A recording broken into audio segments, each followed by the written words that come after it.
먼저 목차는 가상인체 시스템의 필요성, 바이오 네트워크 이론 소개, 그리고 도구 소개, 그 다음에 연구 과정, 결과 및 고찰 결론으로 이루어져 있습니다.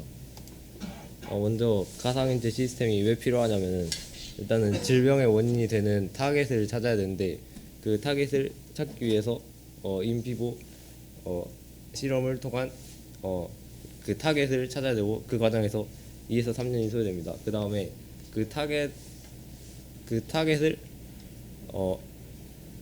타겟이 목적으로 하는 타겟진을 찾기 위해서 또 후보 약물을 찾아야 되는데 그 과정에서 또 1년이 소요되고 그 다음에 어드밋이라고 해가지고 흡분 대비라는 게 있는데 그 흡수 분해 대사 배설 이렇게 이 네 가지를 어떻게 조절할 수 있느냐 이거를 이제 인비보랑 이제 사람에서 실험을 하는 임상 실험에 1, 2년이 소요되고 그 다음으로 FDA 승인을 받는데 이제 FDA 승인을 받는 데까지 이제 10년 이상의 시간과 엄청난 돈이 필요가 됩니다. 그래서 이 복잡한 과정을 다 하기에는 시간과 돈이 너무 많이 소요되는데 이것을 좀 더 줄여줄 수 있는 게 가상인체 시스템이라는 것입니다. 그래서 이 가상인체 시스템을 활용하기 위해서는 코다라는 네트워크 시스템이 필요한데 이 코다는 이제 네트워크 이론이기 때문에 그래프를 사용하기 위해서 그래프 이론이 들어가게 됩니다. 그래서 그래프란 객체 간의 연결을 수학적으로 표현한 그 이론이고요. 그래서 이 그래프 이론을 통해서 생명현상 특성의 체계적인 분석을 가능하게 해줍니다. 그리고 연구 목적은 이제 가상인체를 이용한 의약품의 작용원리 탐구이고요. 코다와 코코넛 등의 그 프로그램을 활용해서 인실리코 가상 환경을 이용하여 약물의 작용 원리를 분석하고 그 다음에 이제 이 시스템을 이용해서 부작용을 예측하고 신약을 재창출하고 개인 맞춤형 약물 개발 등 여러 분야에 활용할 수 있게 됩니다.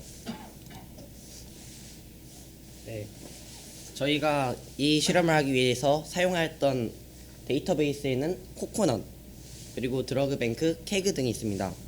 그래서 이 코코넛은 그 우리 카이스트에서 만든 처방, 약제, 성분 및 기능 및 질병에 해당하는 필수 정보를 모아놓은 핵심 데이터베이스입니다. 이것도 사용하였고요.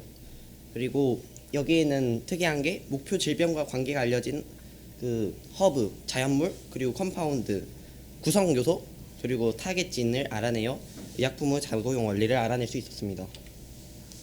그리고 이 케그는 높은 수준의 생물학적 시스템을 이해할 수 있는 데이터베이스를 제공하는데 이 모든 게 그림으로 그려져 있어서 알아보기 쉽습니다. 자, 이렇게 여러 질병들이 나와 있는데 여러 질병들이 아니라 여러 생화학 패스웨이들이 그려져 있는데 이렇게 그림으로 나타내어져 있어서 보기가 쉽습니다. 드러그 뱅크는 캐나다에서 만든 약과 약의 표적에 관한 정보를 포함하는 온라인 데이터베이스이고 이렇게 약물 타이레놀 등을 검색해서 그 타겟진과 그 어떤 증상에 사용하면 되는지 등을 알아낼 수 있습니다. 그리고 저희가 이렇게 생물 정보학을 하는 과정에서 개인 컴퓨터로는 부족한 점이 있기 때문에 많은 양의 정보를 처리하기 위해서 이 푸티라는 것을 사용했습니다. 이 푸티가 뭐냐면 강의실, 연구실 1층에 있는 컴퓨터와 슈퍼컴퓨터와 우리 컴퓨터를 연결하기 위해서 사용하는 겁니다. 그리고 파이참이라는 IDE를 사용하였는데요. 코드블럭과 같이 그 파이썬을 위한 IDE입니다. 가상인체를 사용해서 약물을 개발하는 계략적인 과정입니다. 먼저 관심 질병을 선정하고 코코넛이나 드러그뱅크를 통해 데이터를 수집하고 그리고 데이터를 수집된 그걸 바탕으로 해서 네트워크를 분석하고 그 네트워크 중에 신뢰도 높은 경로를 선정하는 게 저희 연구의 목적이라고 할 수 있겠습니다. 저희는 일단 2형 당뇨병을 저희의 관심 질병으로 선정했는데 그 이유는 기관과 발생 기전, 연구의 필요성이 비교적 명확했기 때문이라고 할 수 있습니다. 기관은 이자의 베타 랑게랑스섬의 베타 세포에서 그리고 발생 기전은 인슐린의 감소나 인슐린 저항성의 증가, 그리고 연구의 필요성은 현대인들의 환자 수가 증가하고 있고 이형 당뇨병은 심각한 만성 합병증을 동반하기 때문에 연구의 필요성이 매우 크다고 느껴졌습니다. 다음은 데이터 수집 과정입니다.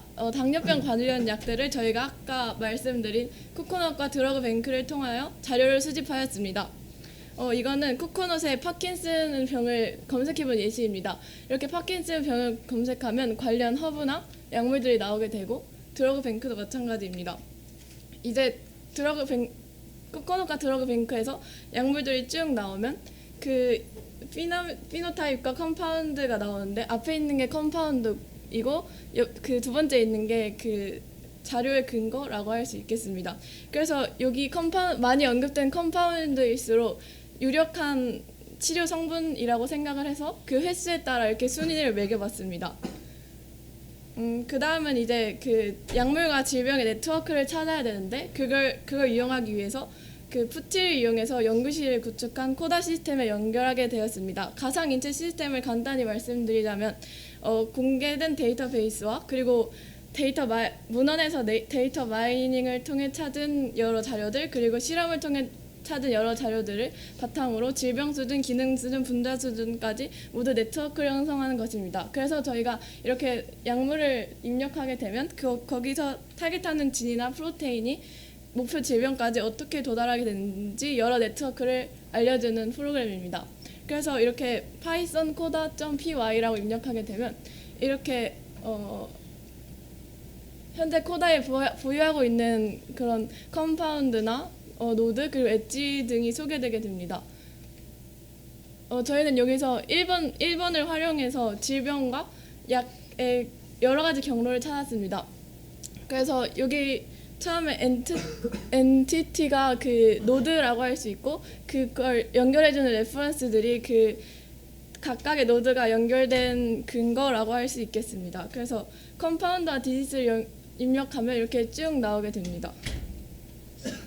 여기 되게 경로가 많은데 여기서 가장 신뢰성 있고 우리 몸에서 가장 큰 작용을 할 것이라고 생각되는 경로를 찾기 위해서 저희는 두 가지 기준을 선정하였습니다. 먼저 정확한 참 레퍼런스입니다. 그 레퍼런스가 정확할수록 그 경로의 신뢰도가 높다고 할 수 있기 때문입니다. 그리고 경로에 중요한 프로테인이나 진이 많이 포함되어 있을수록 신뢰도 높은 경로라고 할 수 있었습니다. 그래서 저희는 이런 경로를 선정하기 위해 파이썬으로 그런 알고리즘을 작성해 봤습니다. 먼저 맨 위에는 텍스트 파일 오픈하는 코드고요. 그리고 여기 함수 실행이라고 되어 있는 데는 그 메인 코드라고 할 수 있는데 여기 보시면은 그 진이나 프로테인의 중요도를 평가하는 함수와 그리고 참고 자료의 신뢰도를 평가하는 함수로 이루어져 있는 걸 알 수 있습니다. 그래서 이제 레퍼런스의 그 신뢰성을 평가하는 함수인데 이렇게 아까 레퍼런스에 보시면 여기 논문 인용 또는 드러그 뱅크에서 따왔다라고 되어 있는데 드러그 뱅크는 비교적 검증된 자료이기 때문에 높은 신뢰도를 가지고 있지만 논문 인용은 그 인공지능 데이터 마이닝을 통해 찾은 자료이기 때문에 이게 확실하지 않습니다. 그래서 이런 걸 기준으로 여기 빨간 박스 안에 보이시는 것처럼 점수를 부과하였는데 드러그 뱅크일 경우에는 플러스 점수를 주고 논문 마이닝일 경우에는 마이너스 점수를 주었습니다. 그 다음은 그 중요도를 평가하는 함수인데 그 경로 전체에서 많이 언급된 단백질이나 그 유전자일수록 더 중요한 것이라고 판단해서 이렇게 가로로 쳐져 있는 부분을 다 리스트로 정리한 다음에 그 각각의 횟수를 세워주는 파이썬 함수를 사용해서 점수를 부여하게 되었습니다. 그래서 그 결과를 살펴보시면 이렇게 경로마다 점수가 다 나오고 제일 위에 있는 거일수록 신빙성 있는 결과라고 할 수 있었습니다. 그래서 이제 저희가 나온 데이터 값을 이제 랜덤 워크라는 프로그램을 통해서도 한번 분석해 볼 수 있었습니다. 랜덤 네트워크는 그 바이오 네트워크가 형성되어 있는데 거기서 저희가 컴파운드를 입력하면 타겟 진으로부터 무작위적으로 노드를 이동해 가면서 가장 많이 경로를 거친 노드가 그 컴파운드와 가장 연관이 있는 질병이라고 생각해서 그런 연관도까지 나와주는 코다의 서비스라고 할 수 있겠습니다. 다음으로는 연구 결과에 대한 분석을 해보도록 하겠습니다. 먼저 왼쪽에 있는 표는 저희가 구현한 알고리즘을 통해서 선정한 이 약들의 수치를 표현한 것이고, 그 다음에 오른쪽에 있는 표는 아까 말씀드린 랜덤워크를 이용하여 각 병과 약의 밀접도를 조사한 결과를 순위별로 나타낸 것입니다. 이렇게 보시면 저희가 이 오른쪽에 있는 표에서 상위 7개 정도까지는 저희가 선정한 이 최적의 경로의 약물일 것이다라는 것과 비슷한 양상의 순위를 보이고 있지만, 아래쪽에 4개 정도는 이제 오차가 크게 발생을 한 것을 알 수 있습니다.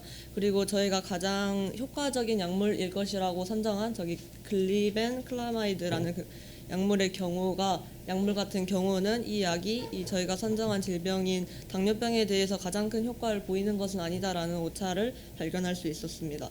그래서 저희 이제 한계점 및 오차 분석에 대해서 말씀드리자면, 먼저 경로의 점수를 보여야 시 조절값의 정확성에 문제가 있다고 생각을 하였습니다. 저희가 아까 알고리즘을 구현할 때 드러그 베이스 등의 데이터베이스를 이용한 경우는 플러스 점수를 부여를 하였고, 논문 등을 인용한 경우에는 마이너스 점수를 부여를 하였는데, 이 논문을 이용하였을 때 더 정확한 정보였을 가능성을 배제하고 일괄적으로 감점만을 하였기 때문에 이러한 경로에서 오차가 생겼을 수 있다고 생각하였습니다. 두 번째로는 긍정적과 부정적 영향의 구분인데, 저희가 이 랜덤워크를 이용하면서 긍정적인 이 약물이 얼마나 긍정적인 영향을 미치는지 그리고 부정적인 영향을 미치는지에 대한 수치를 평가할 수 없었기 때문에 약간 문제가 있었던 것 같습니다. 그리고 세 번째는 경로가 다양했던 일부 약의 신뢰도 값의 비정상적인 양상인데, 아까 앞에서 보셨듯이 다른 약들에 비해 가장 위에 있는 약이 2000에 가까운 굉장히 높은 비정상적인 수치가 나온 것을 보실 수 있는데, 저희가 이 이유를 생각해 본 결과 다른 약들에 비해 이 첫 번째 약이 그 통하는 경로가 굉장히 많았습니다. 그래서 다른 약들은 10개, 4배의 경로가 검색되는 반면 이 맨 첫 번째에 있는 이 약의 경우에는 1000개가 넘는 경로들이 검색되었기 때문에 이 약에서 거치는 경로가 단백질을 포함한 경우에 이 점수가 전부 플러스로 계산되었기 때문에 이렇게 비정상적인 높은 수치가 나와 약간의 오차가 생겼을 수 있습니다. 마지막으로는 저희 신뢰도 평가 항목의 세분화인데, 저희가 시간적인 한계로 인해서 그 거치는 레퍼런스의 이제 정확성 같은 것을 기준으로 2가지 정도만을 세분화를 하였는데, 이 항목들이 좀 더 세분화가 되면 더 정확한 경로 알고리즘을 개발할 수 있었지 않았을까 생각을 합니다. 마지막으로 저희가 추가로 당뇨병뿐만 아니라 파킨슨병에 대해서도 네트워크 분석을 하였으나 이거 네트워크 분석이 충분하지 못했던 점이 있었고, 저희가 이 약을 통해서 이 개발한 알고리즘을 통해서 저희 이 병에 대해서 약이 최적의 경로를 찾고 싶었으나 일부 아쉬운 점이 있었습니다. 그렇지만 저희가 다양한 코다라든지 데이터베이스 등을 데이터베이스와 그 가상인체 시스템을 직접 사용해 보면서 네트워크 분석의 기본적인 기술에 대해 탐구할 수 있었으며, 약물의 작용 원리에 대한 탐구를 이루어낼 수 있었다는 것에 의미를 두었으면 좋겠습니다. 이상으로 저희의 발표를 마치겠습니다.